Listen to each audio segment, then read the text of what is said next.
zat-zat yang menciptakan manusia, yang ada di dalam tubuh kita, tubuh manusia, itu sama persis dengan zat-zat yang ada di dalam tanah ini.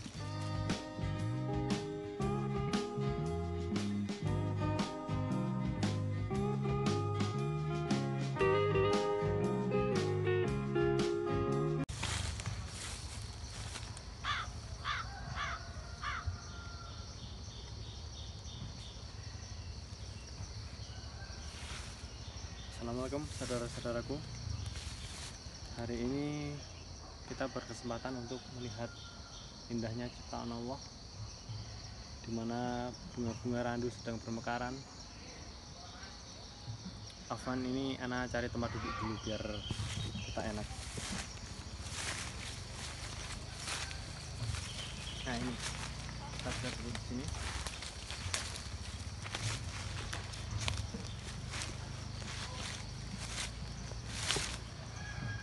Saudara-saudaraku, kalau kita melihat di sini kan banyak sekali tumbuhan, dan tumbuhan ini akan menghasilkan oksigen untuk dapat kita hirup sehari-hari.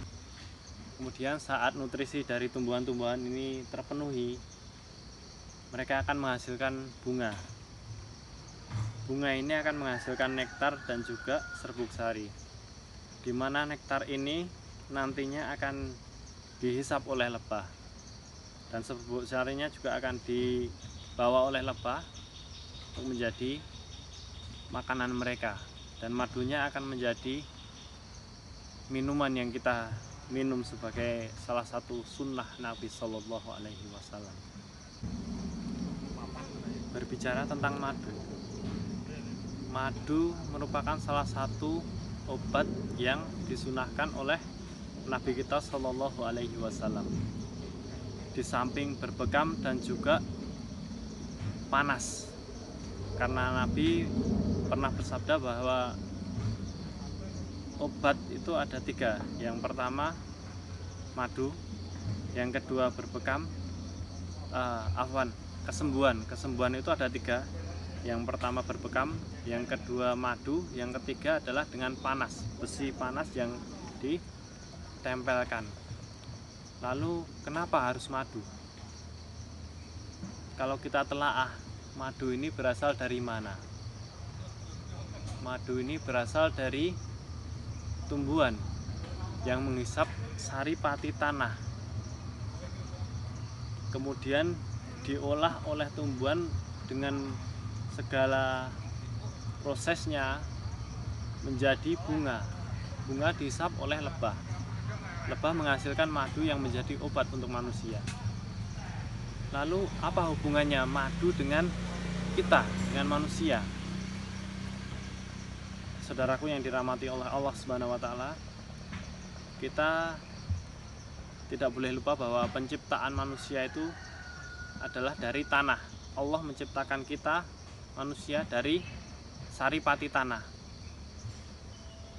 Kemudian tumbuhan menghisap saripati tanah.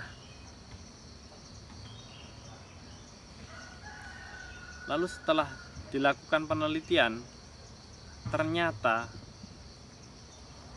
memang manusia, zat-zat yang menciptakan manusia, yang ada di dalam tubuh kita, tubuh manusia, itu sama persis dengan zat-zat yang ada di dalam tanah ini,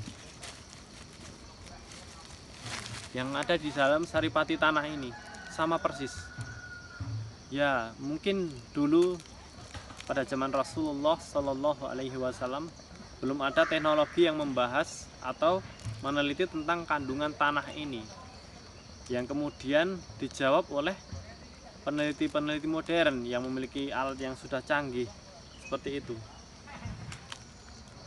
Lalu madu ternyata setelah diteliti juga memiliki sebagian besar unsur yang ada di dalam saripati tanah. Itulah yang membuat madu itu sebagai penyembuh, kesembuhan untuk manusia, karena kita manusia membutuhkan zat-zat yang berasal dari tanah, dan itu akan kita dapatkan dari madu. Bayangkan saja, berapa kali sih kita mengkonsumsi sayuran, buah-buahan setiap hari? Mungkin bahkan kita akan lupa mengkonsumsi sayur dan buah-buahan. Maka dari itu Nabi Shallallahu Alaihi Wasallam menyunahkan atau beliau terbiasa meminum madu di pagi hari. Ya, dapat kita telaah saja, mungkin memang madu ini yang dibutuhkan oleh tubuh manusia untuk tetap sehat, untuk tetap terpenuhi kebutuhannya. Apakah ini memang kebetulan bahwa manusia dan lebah itu saling berhubungan? Tidak, bagi Allah tidak ada yang kebetulan. Allah sendiri yang menciptakan lebah, Allah yang memerintahkan lebah untuk memakan buah-buahan dan menempati tempat-tempat yang dibuat oleh manusia dan juga di bawah-bawah pohon atau di bawah-bawah kayu. Kemudian dari lebah itu akan keluar minuman yang berwarna-warni yang mengandung obat bagi manusia. Jadi memang lebah ini diciptakan untuk manusia. Bayangkan saja, tidak ada lebah di muka bumi ini. Tidak ada yang membantu polenisasi, yang akhirnya tumbuhan ini akan kurang di dalam proses pembuahannya, akan kurang di dalam proses regenerasi. Jadi ada seorang peneliti yang menyebutkan bahwa tanpa lebah kehidupan di muka bumi ini hanya akan bertahan beberapa tahun saja. Jadi kenapa harus madu? Ya, seperti yang sudah Ana jelaskan tadi, bahwasanya madu itu berasal dari nektar baik dari bunga maupun dari ketiak pohon, ketiak daun, yang mana itu didapatkan dari tumbuhan yang menghisap saripati tanah, sehingga madu itu mengandung zat-zat yang dibutuhkan oleh tubuh manusia, tubuh kita. Jadi saudara-saudaraku, jangan pernah melewatkan madu sama sekali, walaupun cuma sehari. Jadi mungkin itu yang bisa Ana sampaikan saat ini. Bagi yang belum subscribe, jangan lupa subscribe di tombol di bawah itu yang warnanya merah, tulisannya subscribe, dan juga hidupkan tombol lonceng apabila nanti kita ada video edukasi yang lain, antum bisa dapat notifikasi.